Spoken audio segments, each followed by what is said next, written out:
बिल्कुल ठीक वही लीला मेरे प्यारे साथ जी कि जब श्यामा महारानी आ रही है तो श्यामा महारानी के साथ में पूरी की पूरी जमात आ रही है और साथ में हकराज जी भी आ रहे हैं। तो फिर कहते हैं कि भला तो फिर तो सौभाग्य का उसका क्या कहना। अरे इस जहां का कितना बड़ा सौभाग्य है, कितनी बड़ी दिव्य लीलाएं होने वाली है, भला उसको तो आनंद का क्या प्रवेश हो सकता है।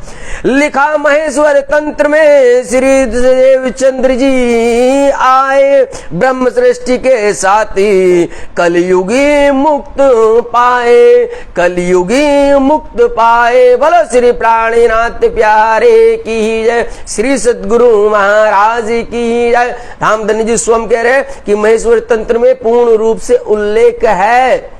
शंकर जी उमा को समझाते हैं, बतलाते हैं, ये पूरा का पूरा वर्णन आता है कि किस प्रकार से शंकर जी और उमा जा रहे थे और जाते जाते ही वे रास्ते में एक बहुत विशालकाय पर्वत को देख करके रुक जाते हैं और उसकी परिक्रमा करने लगते हैं और प्रणाम करते हैं। तब वे उमा को साक्षात बताते हैं। उमा उनसे पूछती है कि हे महादेव, ये आप न यहाँ कोई मंदिर है, न यहाँ कोई कुछ है, आप यहाँ कोई घर भी नहीं है, आप आखिरकार कैसे रुक गए और कैसे इसकी परिक्रमा कर रहे हैं। तब जाकर के उमा को समझाते हुए कहते हैं कि उमा तुम्हें नहीं मालूम है, यहाँ पर 28वें कलयुग में इस प्रकार से दो देवियां आने वाली है, एक सुंदर बाई और एक इंद्रावती, एक सुंदर और एक इंद्रा नाम से, और वे पूर्ण रूप से यहाँ पर अपना झंडा गाड़ेंगी। यहीं पर ही ब्रह्म सृष्टियों की लीलाएं होंगी, इन्हीं के द्वारा ही ब्रह्म ज्ञान का प्रचार प्रसार होगा। इस प्रकार का संपूर्ण वर्णन महेश्वर तंत्र में आता है। तो धनी जी कह रहे हैं कि लिख्या महेश्वर तंत्र में श्री देवचंद्र जी आए ब्रह्म सृष्टि के साथ ही कलयुगी मुक्त पाए।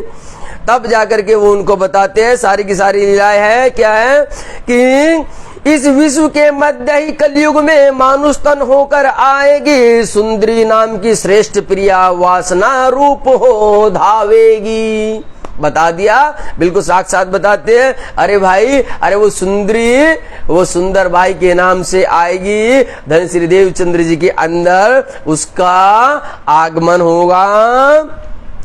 जो मरु देश के शुद्ध कुल में मानुष के रूप में प्रकट होकर तो नाम श्री देवचंद्र होगा, जग को तारे कारण होकर, जग को तारे कारण होकर। बोलो श्री प्राणनाथ प्यारे की जय, बोलो धन श्री देवचंद्र महाराज की जय।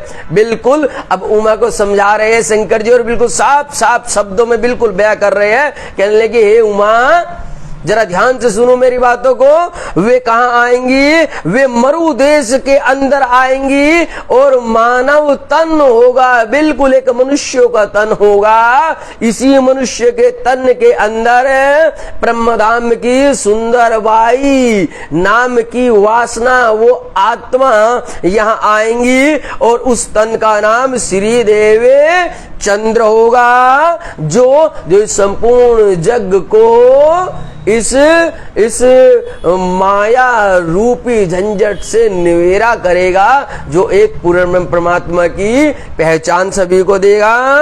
ऐसा ही हुआ जो लिखा था पहले से इतिहासों में, ब्रह्म मुनियों के आने की बात जहां तहां लिखी थी शास्त्रों में। मेरे प्यारे लाडले साथ जी, इसी प्रकार की लीलाएं चारों तरफ हर जगह अलग अलग पुस्तकों के माध्यम से लिखी हुई थी। धनी जी ने तो स्वयं बताया है कि किस प्रकार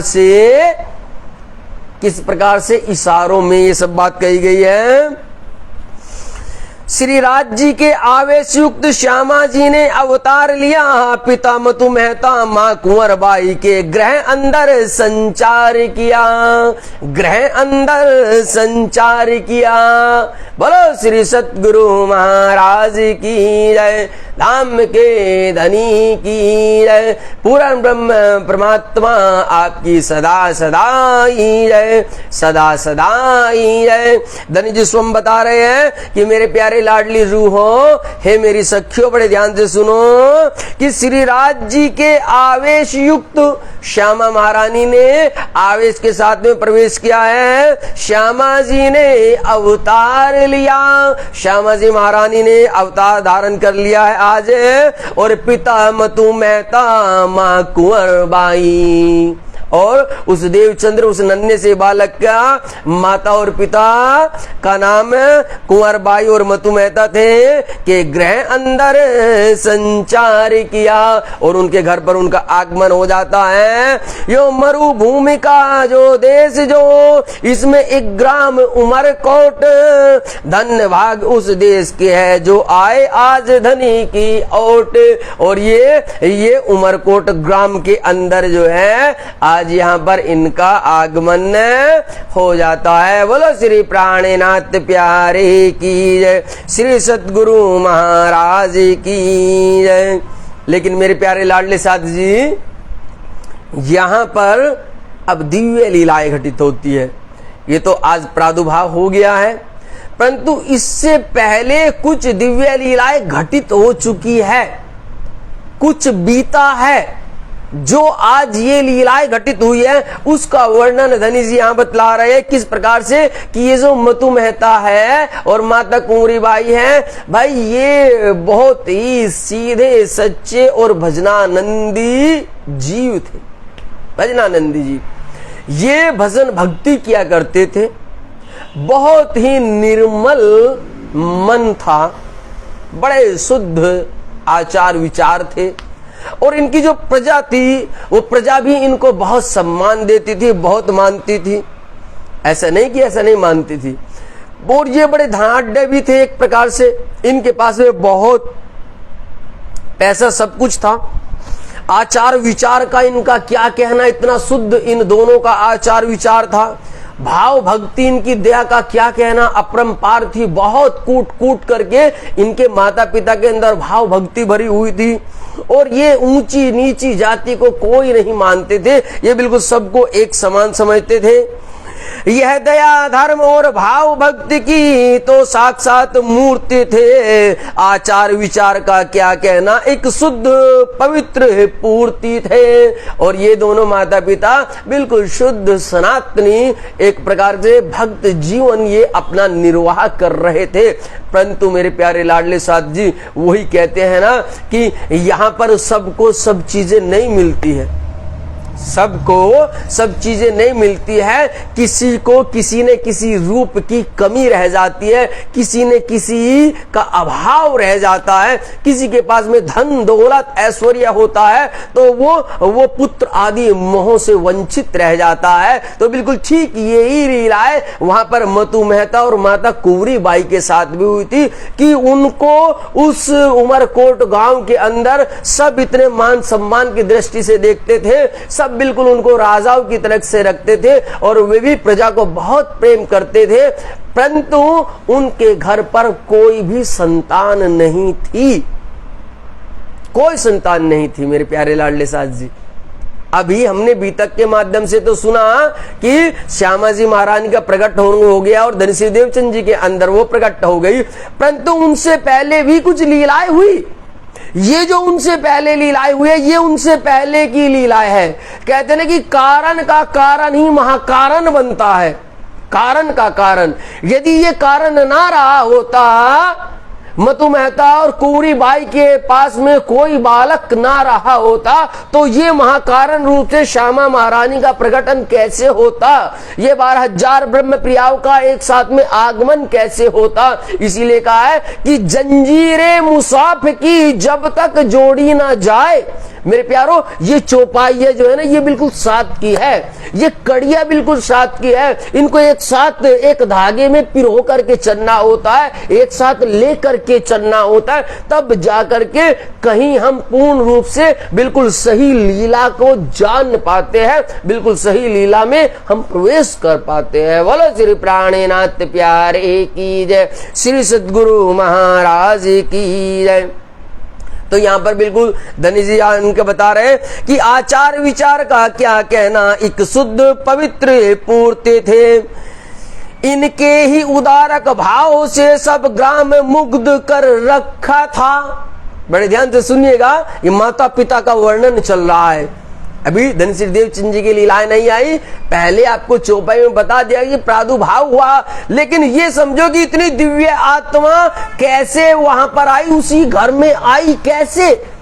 किसी और घर में भी जा सकती थी, कहीं और भी जा सकती थी।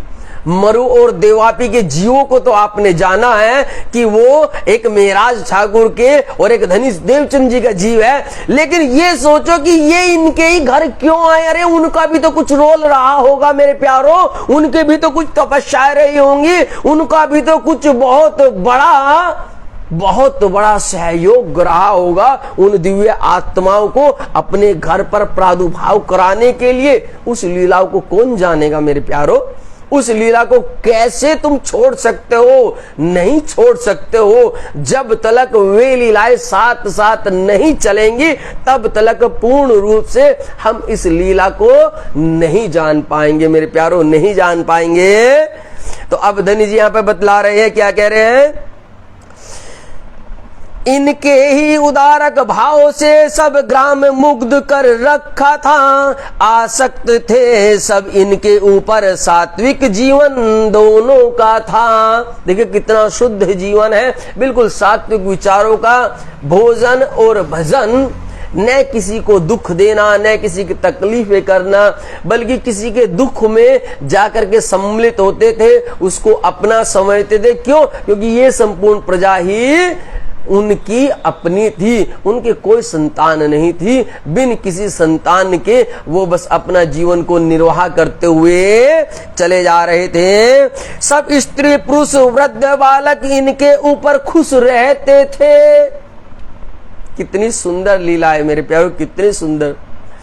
सब स्त्री पुरुष वृद्ध बालक इनके ऊपर खुश रहते थे, इनका था भाव गरीबी का, इसलिए वो श्रद्धा रखते थे, इसलिए वो श्रद्धा रखते थे। बोलो श्री प्राणनाथ प्यारे की जय, श्री सद्गुरु महाराज की जय। जो जो गरीबी लीजिए साथ में, त्यों त्यों धनी को पाइए मान प्यारे, त्यों त्यों धनी को पाइए मान। वही लीला, वही वाणी यहाँ पर मतु मेहता और माता कुंवरी बाई के ऊपर बिल्कुल सिद्ध हो रही है। बिल्कुल साफ उनकी भी लीलाएं बिल्कुल वो ही चल रही है मेरे प्यारों, बिल्कुल हूबहू चल रही है। उन्होंने बिल्कुल साफ कहा है कि इनका तो भाव गरीबी का, बिल्कुल भाव गरीबी का। लेकिन ये गरीब नहीं थे, ये मत समझिएगा कि यदि भाव गरीबी कह दिया है तो ऐसा लगे कि इनके घर पर कुछ था नहीं। नहीं, उस वक्त में वे धनाढ्य थे, उस वक्त में वे सब कुछ थे, परंतु जो भाव होता है वो भाव कुछ और होता है। भाव बड़ी विनम्रता का होता है, भाव बड़े प्रेम का होता है, भाव बड़ा गरीबपन का होता है। इसीलिए धनी ने बार बार कहा है कि भाई यदि मुझसे दोस्ती करनी है तो केवल और केवल एक ही उपाय है। क्या है? शुक्र गरीबी सबर, इन विद दोस्ती रूह हक की, इन विद दोस्ती रूह हक की। प्यारे यो कर सके सो कर, प्यारे यो कर सके सो कर। वो ही चौपाई, वो ही लीलाएं यहाँ पर मतु मेहता जी के ऊपर बिल्कुल संपूर्ण रूप से सिद्ध हो रही है। और कह रहे हैं कि सब स्त्री पुरुष वृद्ध बालक इनके ऊपर खुश रहते थे, इनका था भाव गरीबी का, इसलिए वो श्रद्धा रखते थे, इसलिए वो श्रद्धा रखते थे। क्यों? क्योंकि भाव से, कहते हैं ना, भाव का भूखा हूं मैं और भाव ही निजसार है, और भाव से जो मुझको भजे प्यारे उसका भव से बेड़ा पार है प्यारो, उसका भाव से बेड़ा पार है। धनी जी स्वयं कहते हैं कि मैं तो भाव का भूखा हूं, मुझे भाव चाहिए, बिन भाव के कुछ नहीं है। भाव होगा तो सब कुछ है, वरना बिन भाव के सब कुछ खाली है, बिल्कुल खाली है। इसीलिए कहा कि इनके इस गरीबी भाव के कारण पूरी की पूरी प्रजा इनको प्रेम करती थी। अब उस चीज को भी धनी जी यहाँ पर्दा हटा रहे कि कहीं सुंदर शायद ये सोचने लगे कि ये वास्तविकता में गरीब थे। कमी न धन परिवार की, कमी न धन परिवार की, चहु और सुख पाए हैं, नहीं कोई संतान घर इनके, नहीं कोई संतान घर इनके, केवल ये दुख ही छाए है, केवल ये दुख ही छाए है। बोलो श्री सतगुरु महाराज की जय, श्री प्राणनाथ प्यारे की जय। तो मेरे प्यारे लाडले साहब जी, ये बहुत बड़ा दुख होता है, बहुत बड़ा कष्ट होता है, बहुत बड़ी तकलीफ होती है कि जब हमारे पास में सब कुछ होता है, सब कुछ, और सब कुछ होते हुए भी यदि किसी के पास में संतान नहीं है, उसके पास में कोई पुत्र या पुत्री नहीं है, कोई बालक नहीं है, तो कहते हैं कि उसको बहुत बड़ा घोर दुख लगता है। उसका जीवन उसको ही मालूम है कि वो कैसे जीता है। इसीलिए धनी जी ने कहा है कि तुम ये मत सोच लेना कि वो गरीब थे, उनका कोई परिवार नहीं था। नहीं, गरीब नहीं थे, वो पैसे वाले थे, अच्छे अमीर थे, परिवार भी था, परंतु एक दुख था, कमी न धन परिवार की, नहीं कोई कमी नहीं थी, चहु और सुख पाया है, नहीं कोई संतान घर इनके, केवल ये दुख ही छाया है, केवल ये दुख ही छाया है। तो मेरे प्यारे लाडले साहब जी, ये बहुत बड़ा दुख है, बहुत बड़ा कष्ट है। किसी भी प्रकार से पुरुष जो होता है वो तो अपने कठोर हृदय के कारण इन सब वेदनाओं को झेल जाता है, सहन कर पाता है, परंतु जो स्त्री होती है वो बड़े कोमल हृदय की होती है, उसके रोम रोम के अंदर प्रेम बसा होता है, वो एक प्रेम की वहां मूर्ति होती है। इसलिए वो जो प्रेम का जो स्वरूप होता है, वो प्रेम का स्वरूप बड़ा ही कोमल होता है। और वो जब किसी बालक को देखता है, जब वो कहीं खेलते हुए किसी नन्हे नन्हे बालक को देखता है, तो फिर उस माता से रहा नहीं जाता है। वो बहुत दुखी होती है और बहुत रोती है, बहुत तड़पती है। और जैसे वो घर में आती है तो घर में एक कान्हा की मूर्ति स्वरूप रखी थी। उनके घर पर एक मंदिर बना हुआ था और मंदिर के अंदर श्री कृष्ण कन्हैया लाल का स्वरूप पधराया हुआ था। और वे माता जी आती है और बार बार रोती है उन स्वरूप के आगे कि हे प्रभु, ये तो बताइए आखिरकार मुझसे क्या खता हो गई, आखिरकार हमसे क्या दोष हो गया, आखिरकार हमें किस दोष की इतनी बड़ी सजा दे रहे हैं कि सबके घर बालक हैं, मैं सबको देखती हूँ, सब नन्हे नन्हे मुन्ने बालक खेलते हैं, सब अपनी माताओं के साथ में बड़े आनंद की क्रीड़ा करते हैं, परंतु ये बताइए कि आखिरकार मेरा क्या दोष है, मेरा क्या दोष है, मुझे किन दोषों की सजा दे रहे हैं जो मेरे घर पर एक नन्हा सा फूल भी नहीं है। इस प्रकार से वो बहुत रुदन करती है, बड़ा तड़पती है। और मानिए कहते हैं ना कि जब यहाँ से रोया जाता है, जब यहाँ से तड़पा जाता है, तो उसकी पुकार बिल्कुल सीधे जाती है, सीधे डायरेक्ट जाती है। जब द्रौपदी यहाँ से तड़पी थी, जब द्रौपदी यहाँ से चिल्लाई थी, जब द्रौपदी ने बाहर का सब सहारा तक दिया था और जब यहाँ से याद किया था, तो तब सामने प्रभु प्रकट हुए थे और उसकी लाज बचाई थी। मेरे प्यारो, उसकी लाज बचाई थी। जब हृदय से याद किया जाता है, जब यहां से तड़पा जाता है। इसलिए कहते हैं कि रोना सीखो, उसकी याद में रोना सीखो। मेरे प्यारो, रोया जाता है, रोया तड़पा जाता है उसकी याद में, वो तभी मिलन करता है। पहले रोना सीखो, बस हमने रोना ही गवा दिया है। बड़ा आश्चर्य होता है कि हमने रोना ही गवा दिया है, बल्कि हमने नाचना सीख लिया, और नाचना भी बाहर से नाचना सीख लिया। बाहर से इस शरीर को झुमा देते हो, इस शरीर को मृदंग ऐसे ऐसे डुला देते हो, लेकिन रोना भूल गए हैं। रोना मेरे प्यारो, रोना भूल गए। और जब जब तुमने रोना भूला, तब तब तुमने मूल को खो दिया। अरे अरे कबीर, रहीम और तुलसी और सूर और मीरा, किस किस का नाम लूं मेरे प्यारो, किस किस का नाम लूं। अरे जिसने भी पाया वो रो करके पाया मेरे प्यारो, रो करके पाया, वो रोया है। निकलेगा तेरी भक्ति का परिणाम, तेरे घर भी आएंगे घनश्याम। निकलेगा तेरी भक्ति का परिणाम, तेरे घर भी आएंगे घनश्याम। अरे रो तो ले तू, रो तो ले तू, रो तो ले तू, रो तो ले। अरे निकलेगा तेरी भक्ति का परिणाम, तेरे घर भी आएंगे घनश्याम। पर मेरे प्यारो, पुकारना पड़ेगा, पुकारना पड़ेगा, रोना पड़ेगा, तड़पना पड़ेगा। जब जब तड़पोगे तब तब उसको करीब पाओगे, तब तब। यदि वो विरहा इंद्रावती ना करती हबसा के अंदर, तो भला पूर्ण परमात्मा कैसे प्रकट होते मेरे प्यारो, कैसे प्रकट होते, कैसे है? गाना बहुत सरल है कि आपने अपना बनाया मेहरबानी आपकी, लेकिन जरा उससे पूछो जिसने ये लिखा होगा, अरे रोते रोते लिखा होगा मेरे प्यारो, रोते रोते। अरे तड़पते तड़पते कलम भी नहीं चली होंगी, कलम भी नहीं चली होंगी। क्यों? क्योंकि उसके सामने उसके पिया प्रकट हो गए, उसके धनी सामने प्रकट हो गए।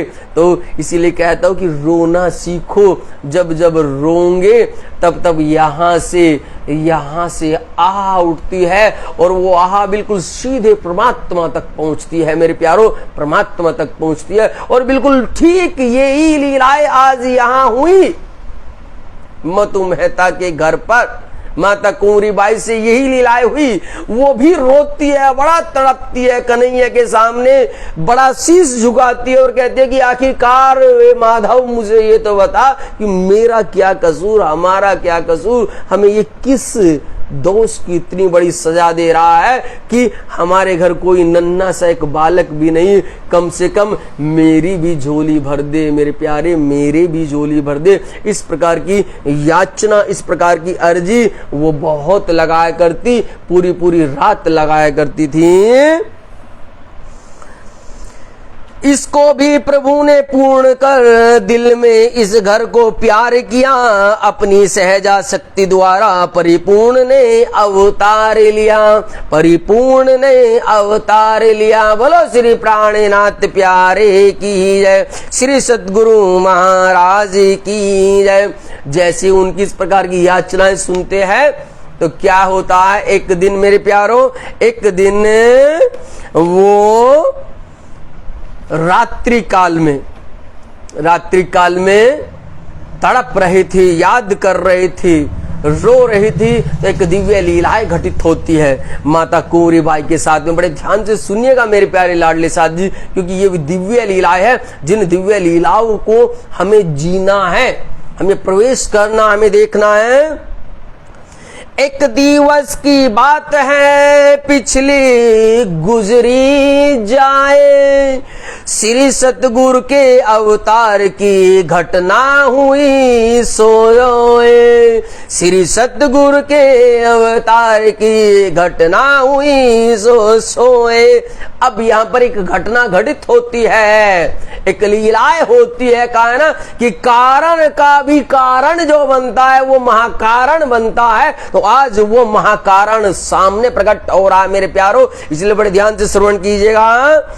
श्री सतगुरु जन्म के पहले 10 मास की कथा नवेली है। शब्दों को ध्यान दीजिएगा, शब्द से विमुख मत होइएगा, शब्द से दूर हो जाएंगे तो सब कुछ भूल जाएंगे। एक एक शब्द को पकड़िएगा। श्री सतगुरु जी के जन्म के पहले ही 10 मास की कथा नवेली है। घर में श्री माता कुंवरबाई थी बैठी आप अकेली है, थी बैठी आप अकेली है। बोलो श्री प्राणनाथ प्यारे की जय, श्री सतगुरु महाराज की जय। मेरे प्यारे लाडले साथ जी, ये लीलाएं 10 महीने पहले की है। साल 9 से 90 मास न हुए रसूल को जब, और रूह अल्लाह मिसल गाजियों मोमिन उतरे तब। विक्रम संवत 1638 के अंदर जब धन श्रीदेव चंद जी का प्रकाट्य होता है तो कहते कि ये लीला उससे भी पहली है, 10 महीने पहली। बिल्कुल साफ कहा है, यही 10 मास की कथा नवेली है। और कह रहे हैं कि ये कोई ऐसी वैसी कथा नहीं है, ये बहुत नवेली है, बड़ी प्यारी है, बड़ी आनंदमयी कथा है ये कोई ऐसी नहीं है। तो इसको जरा श्रवण कीजिएगा। क्या हुआ था? माता कुंवरबाई जी रात्रि में प्रभु का ध्यान करती है। हे कृष्ण कन्हैया लाल, हे माधव, हे गोविंद, आखिरकार कब हम पर कृपा होगी, कब हमें आप अपना बनाओगे, कब आप हमें एक नन्हा सा पुत्र दोगे। बिल्कुल हर रोज की तरह माता जी चरणों में प्रणाम करती है और रोते रोते तड़पते तड़पते आंखों में अश्रुधार लेकर के वो लेट जाती है। और जैसे ही लेटती है, आज कुछ घटित हुआ, आज कुछ दिव्य लीलाएं हुई, वो ही जो अब से पहले कभी नहीं हुई, कभी नहीं हुई। आज उसी लीला से धनी जी यहां पर्दा हटा रहे हैं। घर में श्री माता कुंवरबाई थी बैठी आप अकेली है। मतु मेहता किसी कार्यवश बाहर कहीं दूर थे गए हुए। बस एक अचानक तेज पुंज दृष्टि गोचर माता को भय, दृष्टि गोचर माता को भय। मेरे प्यारे लाडले साथ जी, क्योंकि पूरा का पूरा काम होता है उस टाइम में, तो स्त्री थक जाती है। घर का सारा काम करने के बाद में सोचती है चलो तनिक थोड़ा सा विश्राम कर लिया जाए। और जैसे वो विश्राम करने के लिए लेटती है, वो सोई नहीं होती है, नहीं वो सोई रहती, नहीं वो जागृत रहती है, तो अचानक से लेट जाती है। और क्या होता है कि एक तेज पुंज, एक चंद्रमा नुमा तेज पुंज, चंद्रमानुमा तेज पुंज एकदम से प्रकट होता है। और वो क्या देखते हैं कि वो सारा का सारा चंद्रमा पूर्ण रूप से अपनी शीतलता को धारण किए हुए, बेइंतहा नूर को धारण किए वो चंद्रमा आकाश से आता है और आते हुए सीधा का सीधा माता जी के मुखमंडल के अंदर प्रवेश कर जाता है। बोलो श्री प्राणनाथ प्यारे की जय, श्री सतगुरु महाराज की जय। बस एक अचानक तेज पुंज दृष्टि गोचर माता को भय। थोड़ी ही देर में चंद्रबिंब, आ गई लीलाएं, थोड़ी ही देर में चंद्रबिंब के रूप में वो ही प्राप्त हुआ। जो बिल्कुल नूर का एक पुंज बना हुआ था, सामने एक नूर का पहाड़ जैसा कुछ बहुत बड़ा बना हुआ था, उसी ने एक चंद्रमा का रूप धारण ले लेता है, चंद्रमा का स्वरूप बना लेता है, चंद्रमा की आकृति बना लेता है। मानो संपूर्ण का संपूर्ण नूर, पूरा का पूरा खजाना वो चंद्रमा के रूप में परिवर्तित हो जाता है। थोड़ी ही देर में चंद्रबिंब के रूप को वो प्राप्त हुआ और देखते देखते चंद्रबिंब माता के मुख में चला गया, माता के मुख में चला गया। इस प्रकार की नूरानी दिव्यतम और भक्त भावनी माता श्री को कोटि कोटि प्रणाम है, कोटि कोटि प्रणाम है। 12 बारंबार वंदन है, बारंबार वंदन है। प्रणाम जी प्रणाम मेरे प्यारे लाडले साथ जी, प्रणाम जी प्रणाम। इसीलिए कहते हैं कि नूर को ठहरने से पहले नूर को ठहरने के योग्य बनाया जाता है मेरे प्यारो। बार बार हम जोर दे रहे, बार बार कह रहे कि पहले मेरे बनावे वजूद प्यारो, पहले मेरे बनावे वजूद। अरे पहले इस वजूद को उनको अपनी मेहर से कायम करना होता है भाई, अपनी मेहर से सींचा जाता है, मेहर से सींचा जाता है। ऐसे ये नूर नहीं ठहरता है, ऐसे ये प्रकाश नहीं उतरता है, ऐसे ये ब्रह्म लीला नहीं आती है। उससे पहले उसको उस काबिल बनाया जाता है, तब जाकर के वो रूह तड़पती हुई कहती है, तब वो कहती है एती मेहर मुझ पर भई, ये थी दिल में शक। तब वो प्रेम से तड़प करके कहती है कि एती मेहर मुझ पर भई, ये थी दिल में शक। अरे जब जानी मौज महबूब की प्यारो, जब जानी मौज महबूब की, वो देत आप माफक प्यारे, वो देत आप माफक।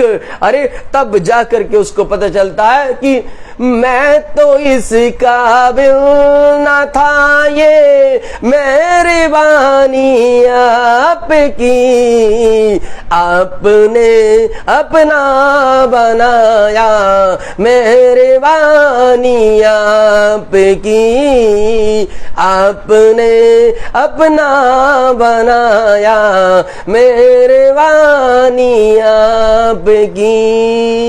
हम तो इस काबिल न थे प्यारे, हम तो इस काबिल न थे प्यारे, कद्रदानी हुई आपकी, आपने अपना बनाया, मेहरबानी आपकी प्यारे, आपने अपना बनाया, मेहरबानी आपकी। आज ये मेहरबानी वहां हुई है, माता कुंवरी बाई पर हुई है, वो मेहरबानी हुई है मेरे प्यारो। वो होती है, वो तुम पर भी होती है, वो मुझ पर भी होती है, वो हम सब पर होती है, लेकिन उसके लिए रोना सीखना पड़ता है। रोना, रोना सीखो, तड़पना सीखो, दर्द में जीना सीखो, जीना सीखो। जब ये सीखा जाता है तब वो आता है और वो आकर के अपना बना लेता है मेरे प्यारो, अपना बना लेता है। बोलो श्री प्राणनाथ प्यारे की जय, श्री सतगुरु महाराज की जय। तो जैसे वो चंद्रमा बनता है, वो चंद्रमा सारा का सारा चंद्रमा क्या होता है कि माता श्री के मुखमंडल के अंदर प्रवेश कर जाता है और वो अंदर सारी की सारी लीलाएं पहुंच जाती है। देखते देखते चंद्रबिंब माता के मुख में चला गया। माता ने जब ऐसा देखा तो दिल में बहु विचार आए। अब यहां ध्यान दीजिए मेरे प्यारे लाडले साथ जी, भला ये कोई इस प्रकार की साधारण घटना है क्या? अरे ऐसी ही घटना एक बार यदि आप देखेंगे तो वहां ब्रज के अंदर हुई थी कि एक बार जब नटखट गोविंद गोपाल जब मिट्टी खाते हैं और मैया यशोदा कहते हैं अच्छा तू बड़ा शैतान हो गया, बड़ा नटखट हो गया, तू बहुत मिट्टी खाने लगा है, चल आज तेरी अच्छी खासी मैं कुटाई करती हूँ, चल आज मैं तेरी अच्छी खासी खबर लेती हूँ। और जब जैसे वो उनका मुख मंडल खुलवाती है तो उसके अंदर क्या देखते हैं कि पूरा का पूरा ब्रह्मांड घूम रहे होते हैं, पूरे ब्रह्मांड घूम रहे होते हैं। ये कोई साधारण घटनाएं नहीं होती है मेरे प्यारों, नहीं होती है। और यहां पर अब फिर से यहां देखो कि यहां पर पहले एक नूर का पहाड़, एक तेज पुंज, एक नूर का पर्वत और वो फिर नूर का पर्वत एक चंद्रमा के आकार बना लेता है, चंद्रमा का स्वरूप में ढल जाता है, और फिर वो चंद्रमा वहां से आकर के माता कुंवरीबाई के मुखारविंद से होते हुए अंदर प्रवेश कर जाता है। तो भला जो ये देखेगा और जिसके साथ ये घटना होगी तो भला उससे चैन से कहां रहा जाएगा। वो तो बड़े परेशान हो जाएंगी, वो तो बड़ी घबरा जाएंगी, उसके अंदर तो न जाने क्या क्या ख्याल आएंगे। तो आज वही लीला यहाँ माता कुंवरीबाई जी के साथ में हुई है। जब माता ने ऐसा देखा तो दिल में बहुत विचारा है, जब शाम को मेहता घर आए कह दिया वो किस्सा सारा है। बोलो श्री प्राणनाथ प्यारे की जय, श्री सतगुरु महाराज की जय। तो जैसे ही मतु मेहता जी शाम को काम से आते हैं घर पर, और घर पर जब आते हैं तो माता जी कुंवरीबाई सारा का सारा किस्सा मतु मेहता जी को बताती है। और कब बताती है? जब वो भोजन करते हैं। भोजन करने जब बैठ जाते हैं तो माता जी हाथ से पंखा डोलाती है, और पंखा डोलाते डोलाते तब वो धीरे धीरे से बात करनी शुरू करती है, और कुंवर जी को सारी की सारी बातें बताती है और कहती है कि आज तो स्वामी बिल्कुल इस प्रकार की लीला हुई है कि मैंने देखा कि एक चांद का नूर पुंज चंद्रमा के जैसा एक पहाड़ पर्वत था, और वो पर्वत बहुत नूरी चमक रहा था, और चमकते चमकते उसके अंदर बहुत दिव्य तेज प्रकाश हुआ, और वो प्रकाश पूरा का पूरा चंद्रमा सहित आया और आकर के मेरे मुखारविंद के अंदर समा गया।